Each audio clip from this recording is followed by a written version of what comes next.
Section 1 of Practice Listening Test 1. Section 1. Listen to the conversation between Bob Wills, who is a foreign student advisor at a language school, and Angela Tung, who is a student, and complete the form. First, you have some time to look at questions 1 to 8 on the form now.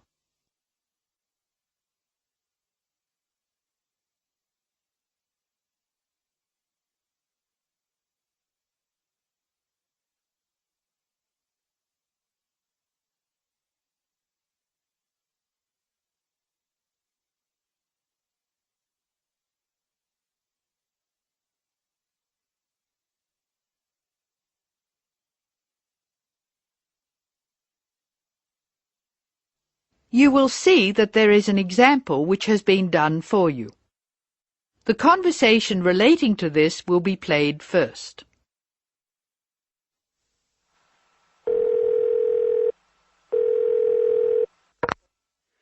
Hello, Foreign Student Advisor's Office. This is Bob Wills speaking. Can I help you? It's Angela Tung here, Bob. I'd like to make a request for special leave. Can I do that over the phone? Hello, Angela. You can make that request by phone, but I'll have to fill the form out. Let me get the special leave form. OK, here it is. Tell me your student number, please. It's H for Harry, 5712. H5712. OK. What's your address, Angela? Angela's student number is H5712, so that has been written on the form. Now we shall begin. You should answer the questions as you listen, because you will not hear the recording a second time. Now listen carefully and answer questions 1 to 8.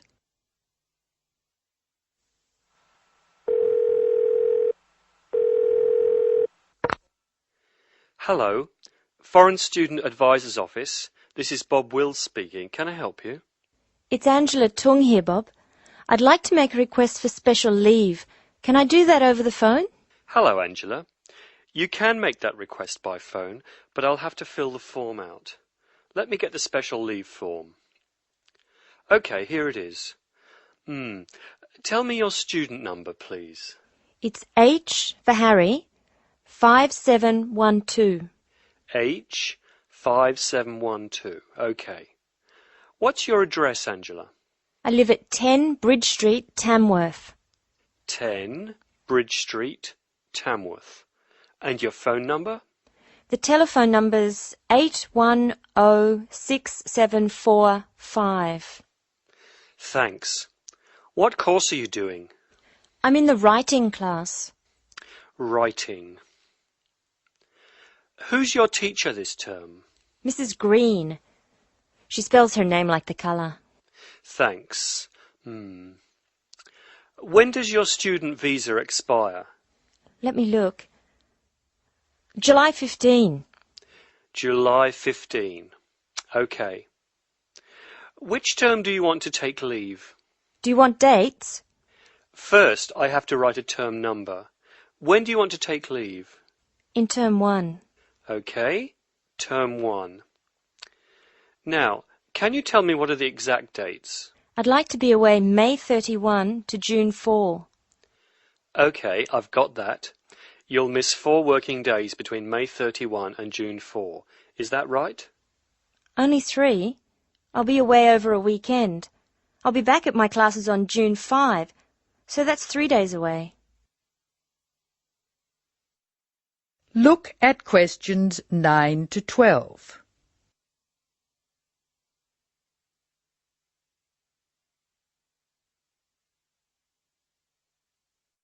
Now listen to more of the conversation between Angela and Bob and answer questions 9 to 12.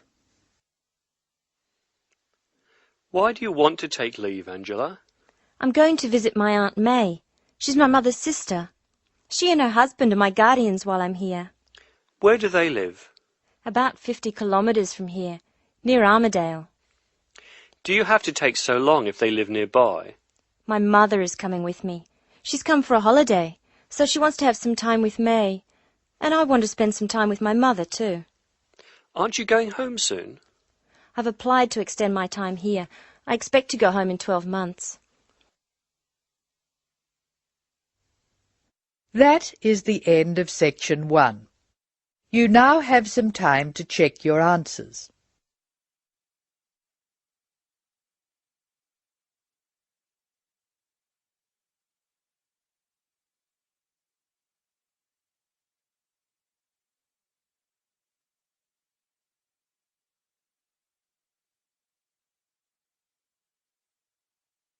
Now turn to section 2.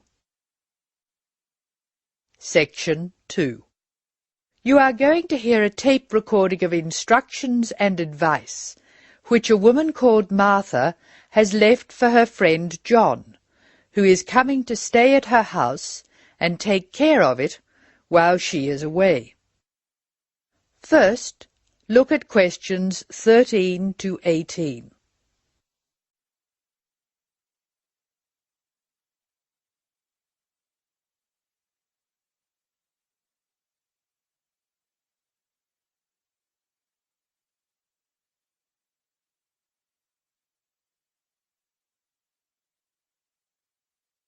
As you listen to the first part of the talk, answer questions 13 to 18.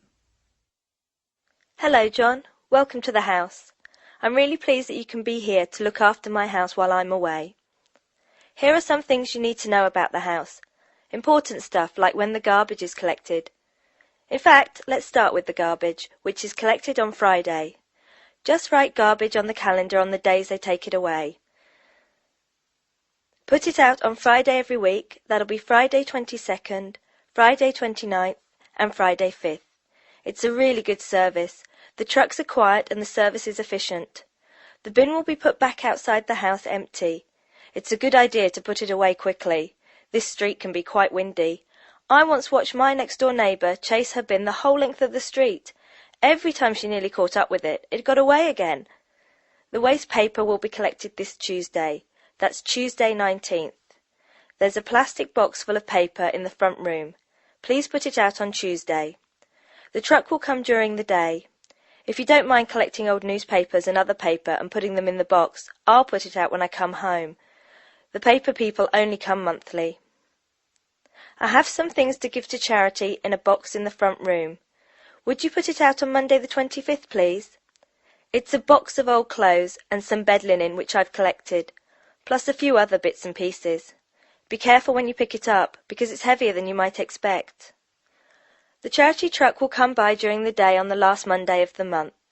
If you want to use the library, you'll find it on Darling Street. I've left my borrower's card near the telephone. It has a very good local reference section if you want to find out more about this city. I'm sorry to say we don't have a cleaner. Oh yes, filters.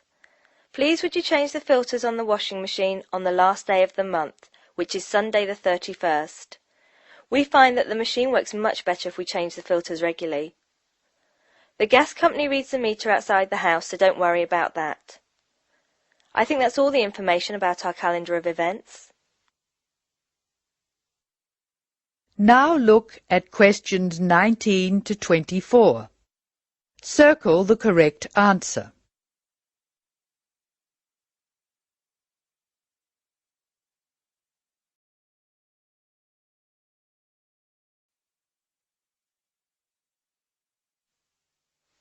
Well, John, I'm trying to think what else I should be telling you. As you know, I'm going to a conference in London. I hope to have a little time to look around. It's a great city.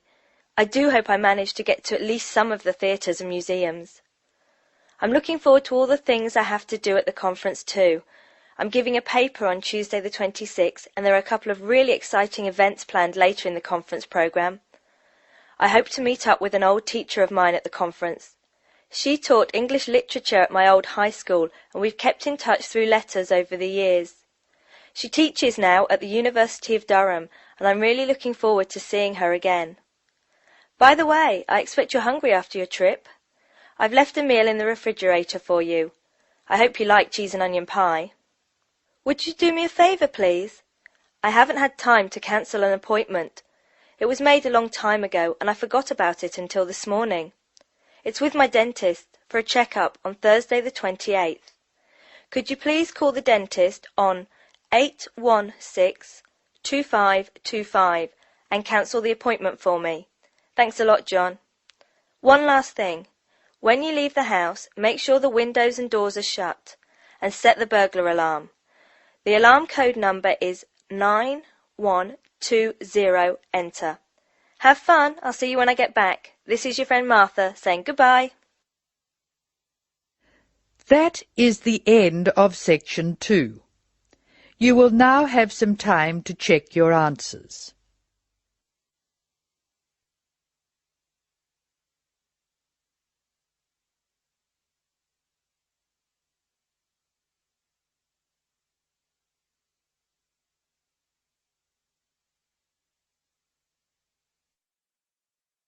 Now turn to section 3. Section 3. In this section you will hear a discussion between a college receptionist, Denise, and a student named VJ about learning a language. In the first part of the discussion, they are talking about the course VJ will study. First look at questions 25 to 29. Note the examples that have been done for you.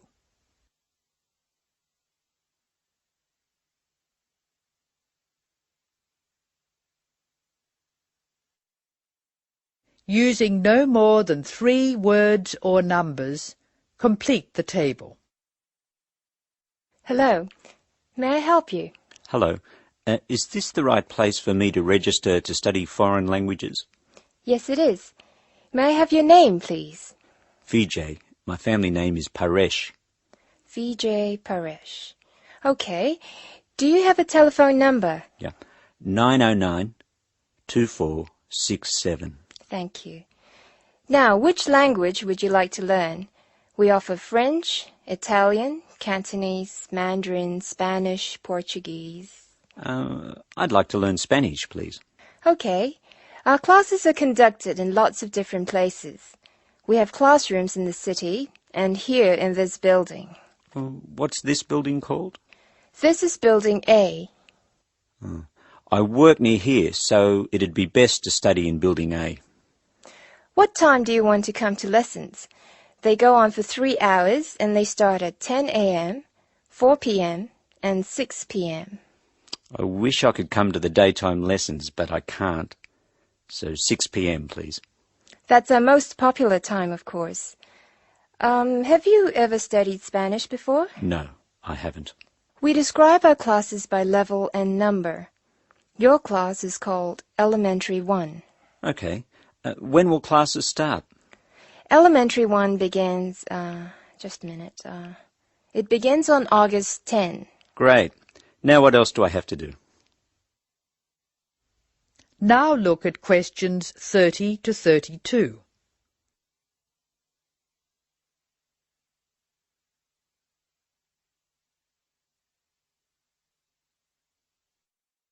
Choose the appropriate letters A to D and write them in boxes 30 to 32 on your answer sheet. Listen carefully to the conversation between Denise and VJ and Anne. Well, let's see. First you have to go to... May I have a minute, please, Denise? Of course, Anne. Excuse me for a minute, please, VJ. Did you file those forms for me last night? No, they're still on my desk. Oh, Denise, that's simply not good enough. I'm really sorry, Anne. It won't happen again. All right, Denise, go back to your customer, but please be more careful in future. Now listen to the directions and match the places in questions 33 to 36 to the appropriate letters A to H on the plan.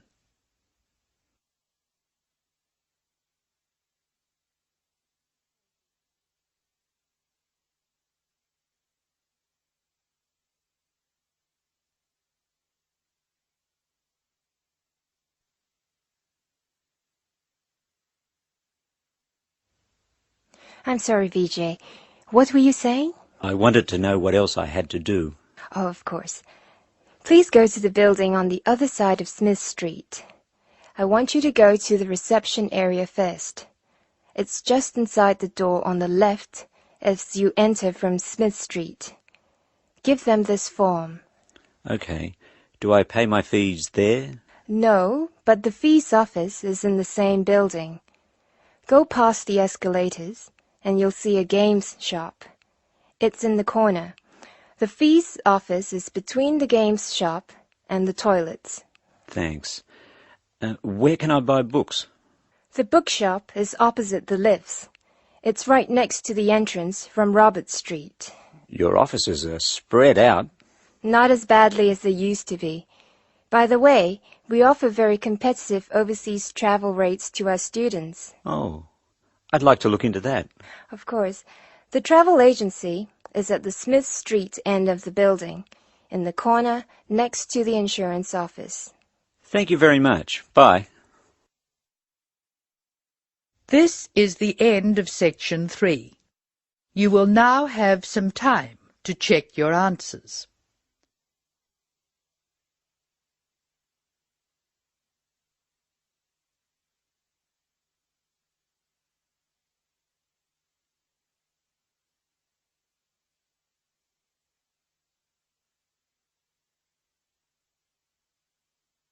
Now turn to section 4. Section 4.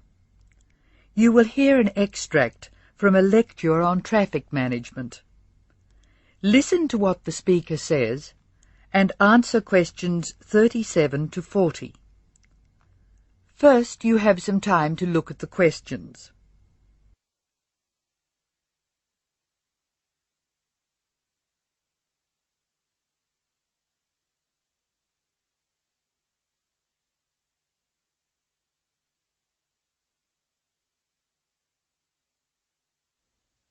Now listen carefully and answer questions 37 and 38. Tick all the relevant boxes in each column. Good afternoon. I'm Tom Fisher, and I'll be lecturing you on traffic management this term. Before we go any further, I thought you should look at the sort of problems we've inherited. And inherited, or received as a legacy from those before us, is just the word for our situation. Many of our major cities were built long before the car was thought of, and the road system evolved from the goat tracks followed by the early inhabitants. These we can refer to as old structure problems, and you can take the expression old structure to refer to problems which were in place before we saw the need to build efficient road systems. Old structure problems are easily demonstrated in London, New York, Sydney and Paris. Let's look at each city in turn. London has a most confusing road system, which is forgivable because it's a very old city. I'll talk more about the ring roads later. New York is laid out on a grid which makes it easier to find your way around. But it's an enormous city, and the sheer pressure of numbers strangles the roads. Sydney has narrow streets in the centre of the city, and the new roadworks are not keeping up. Paris has wide streets, but it's still the victim of old structure problems, like Rome and Edinburgh. Tokyo is another city with old structure problems compounded by a huge population, like New York. Cities which do not have these old structure problems are Houston, Los Angeles and Dallas. The thing which saves some of these cities is an effective public transport system, usually below ground. London has an old but effective underground train system known as the Tube, and a comprehensive bus and train system above ground. Hong Kong has cheap, swift and effective public transport in the form of mass transit railway, buses and ferries. Paris has the Metro Underground Railway, which carries tens of thousands of people daily, and a large bus system. New York has a comprehensive underground train system, but many people feel that it's dangerous to ride on it. There have been some nasty attacks. However, the trains themselves are efficient, so we have to call it a good system. Sydney has a good public transport system, but only part of it is underground. Now answer questions 39 to 40. Write no more than 3 words for each answer. Notably absent from this discussion of cities with good public transport are the cities I nominated previously as not having old structure problems: Houston, Los Angeles and Dallas. Let's start with Dallas, a very wealthy city in Texas which has grown up in an era when cars were considered to be essential to move about. It has an excellent road system, as does Houston, another new city with wise city leaders who insisted on good roads. However, the public transport system in both Houston and Dallas is extremely poor. As a result, travel in Dallas and Houston is easy except for peak hour, when a 20-minute run can expand to more than an hour in traffic jams. Los Angeles suffers from chronic highway blockages, despite efforts to encourage people to use public transport. Cities with good road systems and no old structure problems can use other methods to reduce the number of vehicles travelling together at peak hour. Flexi time is one good method. Offices open and close at different times, so people are travelling to and from work at different times. Vehicles carrying more than one person can use special priority lanes, which means they can travel more quickly. There are even systems to make peak hour car use more expensive, with electronic chips recording the presence of a vehicle in a given high traffic area at a given time. So, what can we do? The rest of this course will be devoted to looking at the conflicting demands of road users and relating the use of the private car to other aspects of the economy. Over the next 3 weeks, we'll be discussing this in more detail. That is the end of section 4. You now have some time to check your answers.